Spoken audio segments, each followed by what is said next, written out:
Sali bonani dumelang lebitso ka ke Mosa wa Kgatebe la ham elehile mona. If you're new, welcome. If you're returning Sabi, thank you so much, Sando-san. Ngiyabonga guys. Ngiyabonga. If you haven't, please hit the like button, subscribe button, and the bell notification icon so that you don't miss out on any of my future uploads. And yeah, share this video with people you think would love to hear the information that I share as well. I make content on holistic healing, herbalism, as well as self-development. So if these are the topics that you would like to expand your knowledge on, you're more than welcome to stay, right? You are more than welcome. This is the right place for you. So without wasting any of your time, let's get into today's topic. So please get yourself something light to drink or something that you feel is going to comfort you as I share my thoughts and my hacks on navigating your way through heartbreak and disappointment. Ooh. You put your trust in the nigga, stupid hoe, how you feel. We have all been heartbroken by romantic relationships, platonic relationships that we have with our family members as well. And a lot of us can attest to being disappointed by job offers or being put in a position where you were promised something or you had the hopes that you will get a job or a better offer at the office and it fell through, like it never happened. Jobs hit different. I remember crying in a fetal position because I didn't get a job that I was banking on. The job was supposed to be my breakthrough and it never happened, right? I remember my dad walking into my room and I was bawling my eyes out, and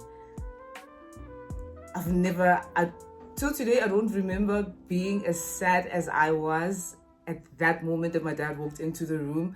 And this is years before I knew what my purpose was. And yeah, I've learned to stop swimming against the current and let things be. If there's one thing that I've learned about my 20s, it's how God will remove you from an environment or a situation once you have served your time there. I look at it as going through life to gather as much experience as you can, right? And once the contract ends or once the season ends, it's time for you to move on. Resisting to let go, resistance causes more pain. Resistance is part of the reasons why a lot of the heartbreaks that we witness or we see people going through last even longer, right? It's you swimming against the current. I've said this earlier on. You are fighting and you're using all of your energy, right?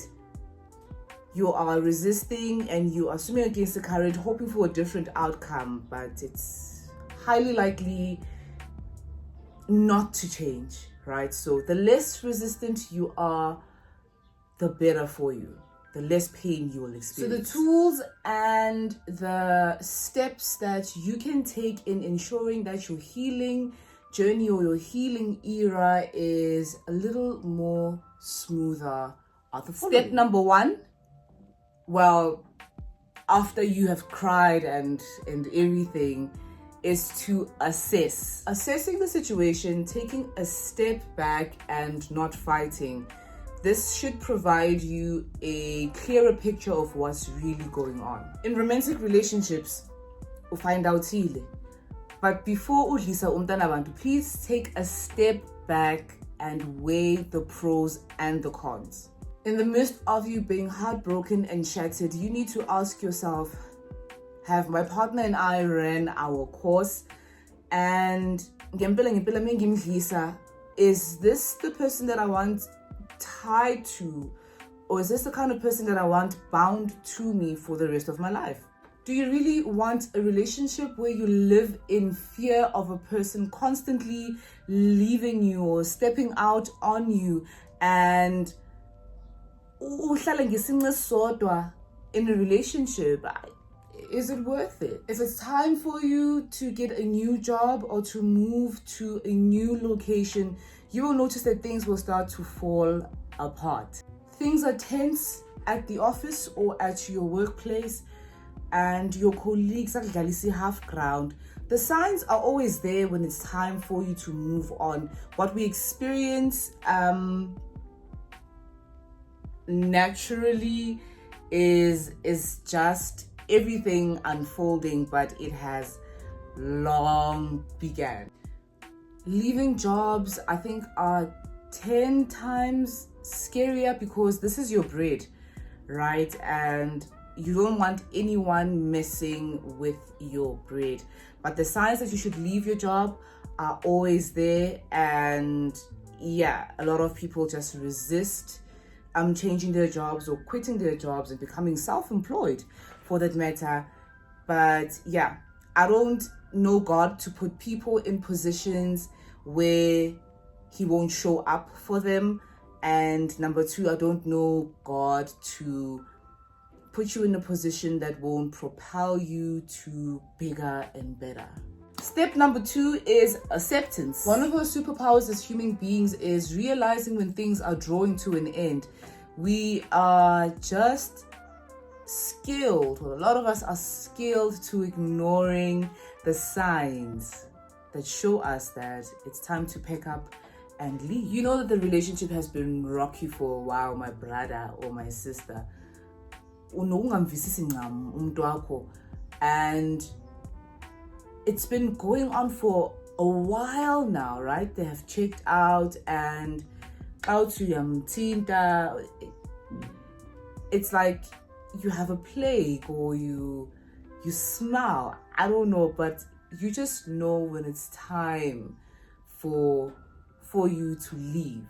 It's just a pity that a lot of people wait until it gets to that point to realize that the person is gone and they can no longer get the person back. Step number 3 is for you to let go. Letting go is easier said than done, more especially if you are talking to a person that is a natural fighter like myself, right? I'm one person that gives everything my all. I give it 1,000%. There is no gray area with me. It's either it's black or white.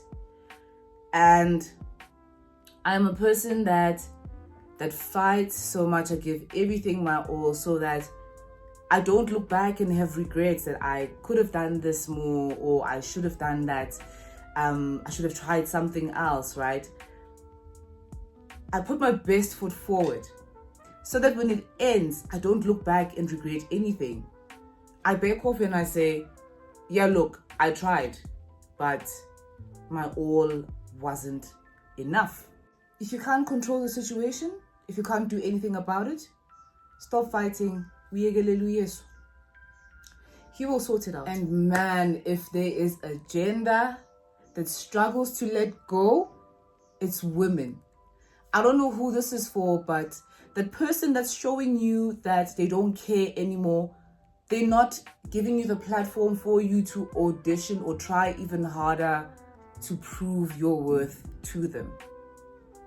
Trying to show them that you're a catch. You are doing too much. That's the reason why you are depleted. Save that energy for healing and apply yourself elsewhere. Step number 4, my favorite, accountability. We yap about accountability until it's time for us to be accountable. We teach others how to treat us, and we are not aware of this until the final stages of the relationship. I don't care how special you think you are or how special you were told you were, but you also played a role in the relationship ending the way it ended. Step number 5 is to forgive yourself. Forgive yourself for not prioritizing thy beautiful self and putting thy needs first. Forgive yourself for enduring the poor treatment that you experienced in the office or in your workplace. Forgiving yourself is a huge part of self-love, right? And you will definitely feel better because you'll be sitting and doing the work so that you don't show up unhealed in your next relationship or at your next workplace. Taking accountability, assessing the situation, letting go, forgiving yourself, and acceptance will take you a long way in this journey that you're taking in attempts to heal yourself.